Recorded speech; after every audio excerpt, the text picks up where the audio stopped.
नई Delhi railway station पर शनिवार रात भगदड़ मचने से 18 लोगों की मौत हो गई। मरने वालों में 10 महिलाएं और 3 बच्चे भी शामिल हैं। हादसे में 15 लोग घायल हुए हैं, जिन्हें अस्पतालों में भर्ती कराया गया है। प्रयागराज जाने के लिए स्टेशन पर भारी भीड़ जुटी थी। रेलवे बोर्ड ने घटना की उच्च स्तरीय जाँच के आदेश दे दिए हैं। हादसे के चश्मदीदों ने बताया कि स्टेशन के सभी प्लेटफॉर्म्स पर ज्यादा भीड़ थी, मगर प्लेटफॉर्म नंबर 12, 13, 14 और 15 पर स्थिति बद से बदतर होती चली गई।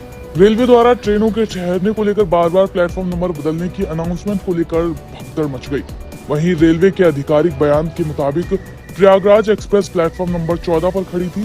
प्लेटफॉर्म नंबर 15 पर बनारस सुपरफास्ट स्पेशल खड़ी थी। वहीं स्वतंत्रता सेनानी एक्सप्रेस और भुवनेश्वर राजधानी एक्सप्रेस देरी से चल रही थी। इन दोनों ट्रेनों के यात्री भी प्लेटफॉर्म नंबर 12, 13 और 14 पर मौजूद थे।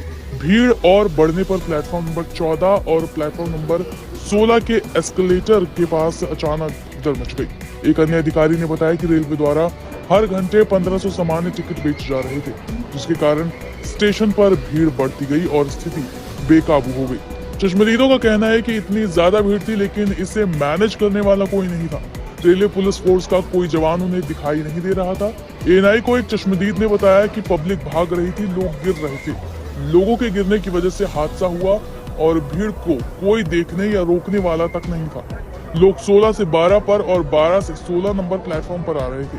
जब लोग 12 नंबर प्लेटफॉर्म पर पहुंचे तो ऐलान हुआ कि 16 नंबर पर ट्रेन आएगी। ऐसे में वहां से और यहाँ से लोग भागे, जिसकी वजह से भगदड़ मच गई। भारतीय वायुसेना में एक सर्जेंट और प्रत्यक्षदर्शी अजीत ने एएनआई को बताया कि मैं यहाँ एक वीआईपी मूवमेंट कराने के लिए आया हुआ था। मैं जब मूवमेंट करवा कर वापस जा रहा था तो मुझे शाम 5 बजे भगदड़ की आशंका थी, क्योंकि मैं लोक कल्याण मार्ग से ड्यूटी पर आ रहा था। तो मुझे नई दिल्ली मेट्रो से निकलने में 1 घंटा लगा, जो 2 मिनट का काम है। मुझे मूवमेंट के बाद वापस जाने का रास्ता तक नहीं मिला। मैंने खुद एक अनाउंसमेंट की कि 2-3 दिन रुक जाइए। एक टाइम पर 5 से 10 हजार लोग नहीं जा सकते। लोग मान नहीं रहे थे। इस ट्रेन में जगह नहीं मिली तो दूसरी में लोग जा रहे थे, जिसकी वजह से भगदड़ मच गई। प्रशासन ने काफी कोशिश की, लेकिन 10,000 की भीड़ को कैसे मैनेज किया जाएगा, कोई सुनने को तैयार नहीं था। मैंने खुद चिल्ला कर कहा कि आप लोग 2-4 दिन रुक जाइए, मगर आज के आज सभी लोगों का ट्रेन से जाना उचित नहीं है। भगदड़ के बाद हादसे के कई वीडियो सामने आए, जिसमें साफ दिख रहा है कि सीढ़ियों पर जूते, चप्पल और कपड़े बिखरे पड़े हुए हैं। मेरी मम्मी थे, क्या हुआ था? ये भाग हुआ था। हाँ, उसी में वो दब गए। आराम से उनसे उनका मौत हो गया। किसकी मौत हो गई है? मेरी मम्मी थे। आपकी मम्मी कहाँ? आप क्या प्रयागराज ही जा रहे थे? नहीं जी, हम अपने घर जा रहे थे। क्या बोला आपसे? वो डेथ हो गई है। डेथ हो गई? डॉक्टर ने बोला या आप बता रहे हैं? नहीं, डॉक्टर बताया। उसी भगदड़ में? हाँ जी।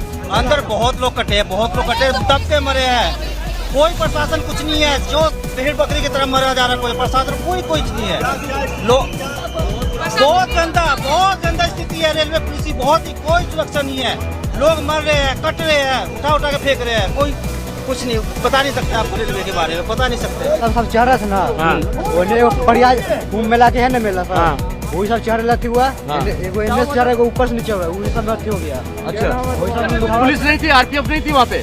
पुलिस कुछ नहीं था, कोई नहीं था वहाँ पे? कोई नहीं था। तो ट्रेन में जब चढ़ रहे थे भीड़ को वहाँ मैनेज करने के लिए कोई पुलिस वाला नहीं था? कोई नहीं था, सब और चढ़ रहा था पब्लिक। अच्छा, आदमी के ऊपर